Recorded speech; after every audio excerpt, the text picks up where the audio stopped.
વડિયા શહેરના દિલીપભાઈ પ્રેમશંકરભાઈ મહેતાનું દુઃખદ અવસાન થતાં સમગ્ર પંથકમાં શોકની લાગણી વ્યાપી ગઈ હતી। તેમના અંતિમ સંસ્કાર સ્મશાન યાત્રામાં અનેક નામી અનામી સગાવ્હાલા મિત્રો તથા શુભેચ્છકો મોટી સંખ્યામાં જોડાયા હતા। આ દુઃખદ પ્રસંગે પૂ જિગ્નેશદાદા પણ સ્મશાન યાત્રામાં હાજર રહી પરિવારને સંવેદના પાઠવી હતી।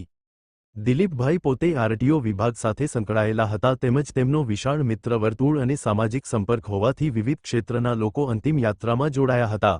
દિલીપભાઈના ભાઈ અશ્વિનભાઈ મહેતા પણ આરટીઓ સાથે સંકળાયેલા છે તથા બ્રહ્મ સમાજના પ્રમુખ તરીકે સેવારત છે, જ્યારે સંજયભાઈ મહેતા રાજકોટ ખાતે એડવોકેટ તરીકે કાર્યરત છે। ઉપરાંત દિલીપભાઈના પુત્ર દેવેનભાઈ મહેતા કન્સ્ટ્રક્શન વ્યવસાય સાથે જોડાયેલા હોવાથી વિવિધ વિસ્તારોમાંથી મોટી સંખ્યામાં લોકો શોક વ્યક્ત કરવા ઉપસ્થિત રહ્યા હતા। સૌને જય શ્રી કૃષ્ણ, રાધે રાધે। આજનો આ દિવસ અમારે મહેતા પરિવારમાં વડિયા અમારે અશ્વિનભાઈ સંદીપકુમાર આ પરિવારમાં આજે દુઃખનો દિવસ છે કે એમના પિતા સમાન એવા દિલાભાઈએ આજે અંતિમ શ્વાસ લીધો। આ સંસારમાં ભગવાને લખ્યું છે જાત સહિદ્રો મૃત્યુ।